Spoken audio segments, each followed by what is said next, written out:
Hello friends, स्वागत है आपके अपने यूट्यूब चैनल एजुकेशन एटलस पर। फ्रेंड्स, कल के वीडियो में हम लोगों ने देखा था यूडोटेरिया का जो करंट कॉन्सेप्ट था उसको देखा था। उसी वीडियो में आगे देखेंगे राष्ट्रीय घटनाक्रम। देखते हैं इसमें जो पहला पॉइंट है, देखते हैं उसको।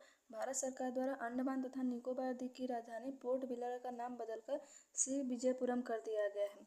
केंद्र सरकार द्वारा यह निर्णय गुलामी के सभी प्रतीकों से मुक्ति दिलाने के साथ ही स्वतंत्रता आंदोलन में अंडमान निकोबार के योगदान से प्रेरित है। वर्ष 2018 में अंडमान निकोबार के 3 द्वीपों का नाम बदला गया था।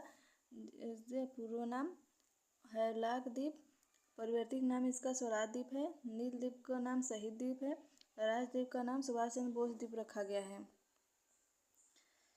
अगला पॉइंट देखते हैं। हाल ही में भारत सरकार द्वारा भारत में इलेक्ट्रिक वाहनों को बढ़ावा देने तथा पर्यावरण संरक्षण के उद्देश्य से पीएम ई ड्राइव योजना को मंजूरी दी गई है। इस योजना का कुल व्यय 10,900 करोड़ रुपए है। 2015 में प्रारंभ फेम योजना के अगले चरण के रूप में इसकी शुरुआत की जा रही है। इस योजना के तहत बैटरी से चलने वाले सभी प्रकार के ई वाहन को सब्सिडी दी जाएगी। हाल ही में केंद्रीय पर्यावरण, वन और जलवायु परिवर्तन मंत्री और राजस्थान के मुख्यमंत्री द्वारा जयपुर में अंतर्राष्ट्रीय स्वच्छ वायु नील गगन दिवस के अवसर पर स्वच्छ वायु सर्वेक्षण 2024 प्रदान किया गया है। स्वच्छ वायु सर्वेक्षण पुरस्कार 2024 जनसंख्या के आधार पर 3 श्रेणियों में राष्ट्रीय स्वच्छ वायु अभियान के तहत सर्वश्रेष्ठ प्रदर्शन करने वाले शहरों को दिया गया है।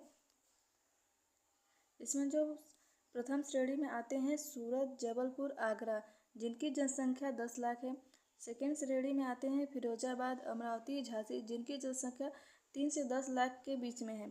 तृतीय श्रेणी के अंतर्गत आते हैं रायबरेली, नलगोंडा और नालागढ़, जिनकी जनसंख्या 3 लाख है। अगला पॉइंट देखते हैं। 11 नवंबर से 20 नवंबर के मध्य राजगीर, बिहार में महिला एशिया चैंपियंस ट्रॉफी 2024 का आयोजन किया गया। यह इस टूर्नामेंट का 8वां संस्करण है, जिसमें एशिया के शीर्ष 6 देश शामिल होंगे। हाल ही में प्रधानमंत्री श्री नरेंद्र मोदी द्वारा 76,220 करोड़ रुपए के निवेश के साथ महाराष्ट्र के पालघर में वधावन बंदरगाह परियोजना की आधारशिला रखी गई है। इसके अंतर्गत देखते हैं, यह देश का सबसे बड़ा कंटेनर बंदरगाह होगा।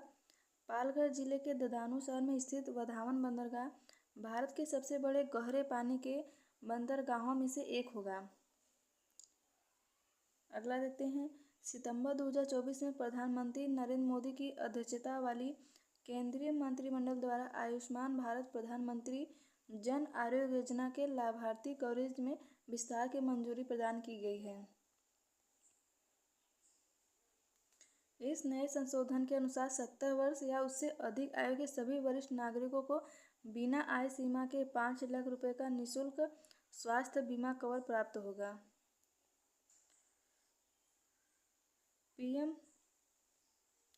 पीएम जय पूरी तरह से सरकार द्वारा वित्त पोषित विश्व की सबसे बड़ी स्वास्थ्य बीमा योजना है।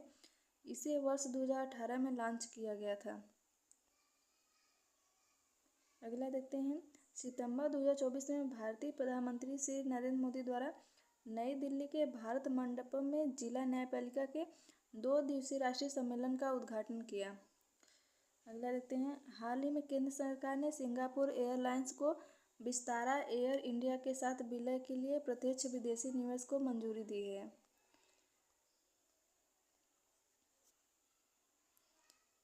आगे देखते हैं। हाल ही में लद्दाख में जास्कर महोत्सव, जो कि 9वां संस्करण था, मनाया गया है। इस महोत्सव में सांस्कृतिक कार्यक्रमों के माध्यम से लद्दाख की परंपरा तथा संस्कृति को दर्शाया जाता है। अगला पॉइंट देखते हैं।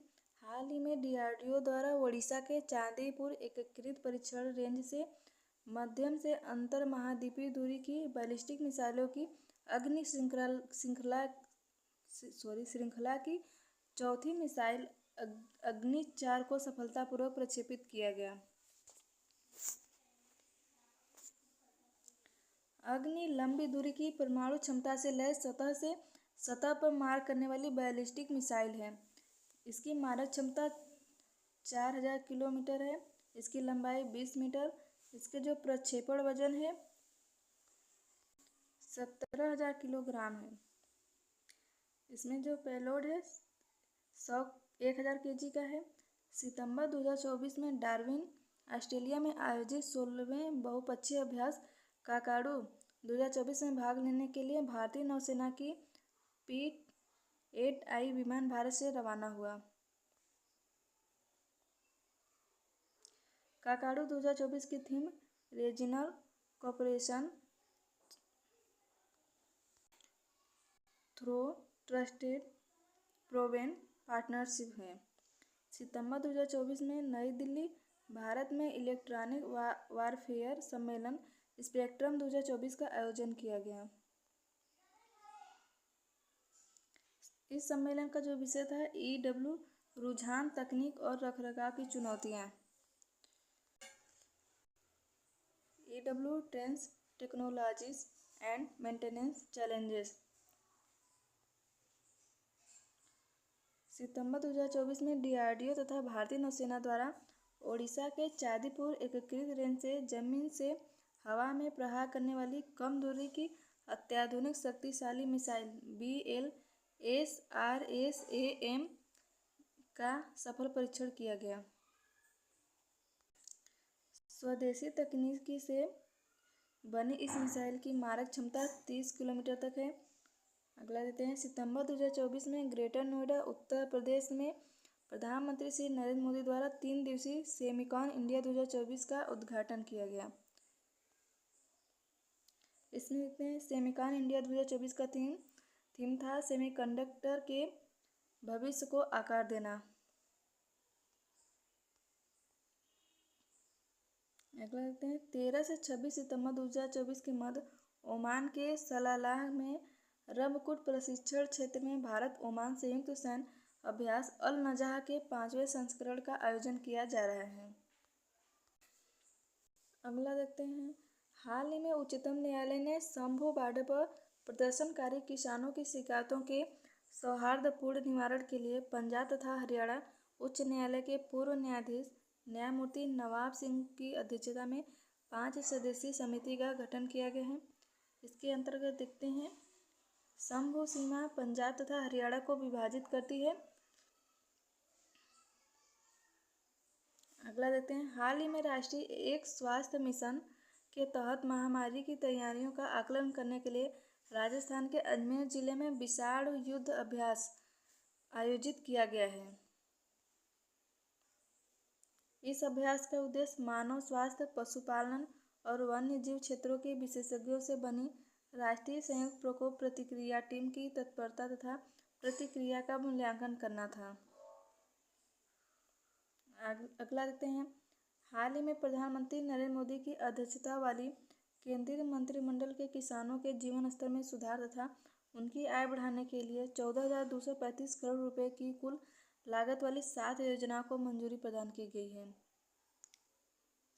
देखते हैं। इसमें जो पहला योजना है डिजिटल कृषि मिशन, दूसरा है खाद्य और पोषण सुरक्षा के लिए फसल विज्ञान, तीसरा है कृषि शिक्षा प्रबंधन और सामाजिक विज्ञान को मजबूत करना, चौथा है पशु स्वास्थ्य और उत्पाद को बनाए रखना, पांचवा है बागवानी का सतत विकास,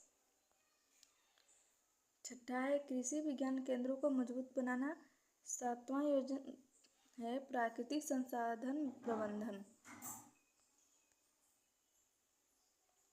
अगला देखते हैं। 1 से 7 सितंबर के मध्य भारत में पोषण की स्थिति में सुधार लाने के लिए राष्ट्रीय पोषण सप्ताह मनाया गया। पोषण सप्ताह 2024 का जो थीम था सभी के लिए पौष्टिक आहार। अगला देखते हैं। सुप्रीम कोर्ट की 75वीं वर्षगांठ के अवसर पर राष्ट्रपति द्रौपदी मुर्मू ने सुप्रीम कोर्ट के नए झंडे और प्रतीक चिन्ह का अनावरण किया। सुप्रीम कोर्ट का नया झंडा तथा प्रतीक चिन्ह NIFT दिल्ली द्वारा डिजाइन किया गया है। यह झंडा नीले रंग का है जिसके मध्य में सुप्रीम कोर्ट का चिन्ह अंकित है। सुप्रीम कोर्ट के नए प्रतीक चिन्ह में अशोक चक्र, सुप्रीम कोर्ट की बिल्डिंग तथा भारत का संविधान सुप्रीम कोर्ट का आदर्श वाक्य यतो धर्मस्थो जय अंकित है। अगला देखते हैं, हाल ही में मुकेश अंबानी के स्वामित्व वाली रिलायंस इंडस्ट्रीज लिमिटेड वार्षिक 10 लाख करोड़ रुपए का राजस्व हासिल करने वाली भारत की पहली कंपनी बन गई है।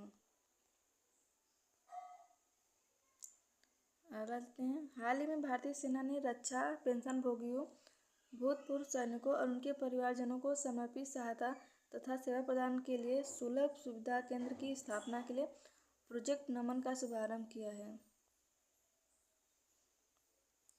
सितंबर 2024 में अरब सागर में असना चक्रवात उत्पन्न हुआ, जिससे सौराष्ट्र तथा कच्छ प्रभावित हुआ। चक्रवात को असना नाम पाकिस्तान द्वारा दिया गया, जिसका अर्थ उर्दू में जिसकी प्रशंसा की जाए होता है। अगला पॉइंट देखते हैं इसमें, हाल ही में महिला तथा बाल विकास मंत्री अन्नपूर्णा देवी ने कार्यस्थल पर यौन उत्पीड़न की शिकायतों को दर्ज करने और उनकी निगरानी के लिए केंद्रीकृत मंच प्रदान करने के उद्देश्य से सी बॉक्स पोर्टल लॉन्च किया है। आगे देखते हैं, हाल ही में युवा मामले तथा खेल मंत्रालय द्वारा सेवानिवृत्त एथलीटों को सशक्त बनाने के उद्देश्य से रीसेट कार्यक्रम शुरू किया गया है। रीसेट का फुल फॉर्म है retired sport person empowerment training. Reset कार्यकाल का उद्देश्य सेवानिवृत्त एथलीटों को आवश्यक ज्ञान और कौशल प्रदान करके उनकी रोजगार क्षमता को बढ़ाना और विभिन्न पेशेवर क्षेत्रों में एकीकरण करना है। अगला पॉइंट देखते हैं, 4 से 5 सितंबर 2024 के मध्य भारत का पहला संयुक्त कमांडर सम्मेलन लखनऊ ने आयोजित किया। इस सम्मेलन का जो विषय था, सशक्त और सुरक्षित भारत, सशस्त्र बलों में परिवर्तन। अगला पॉइंट देखते हैं, हाल ही में प्रधानमंत्री नरेंद्र मोदी द्वारा गुजरात के सूरत में जल संचय भागीदारी पहल का शुभारंभ किया गया है। इस कार्यक्रम के तहत वर्षा जल संचय को बढ़ाना, दीर्घकालिक जल स्थिरता सुनिश्चित करना तथा इसका जो उद्देश्य है वर्षा जल संचयन संरचनाओं का निर्माण करना। अगला पॉइंट देखते हैं, हाल ही में पश्चिम बंगाल विधानसभा ने बलात्कार और यौन अपराधों के खिलाफ कानूनों को मजबूत करने के लिए अपराजिता महिला और बाल विधेयक 2024 पारित किया है।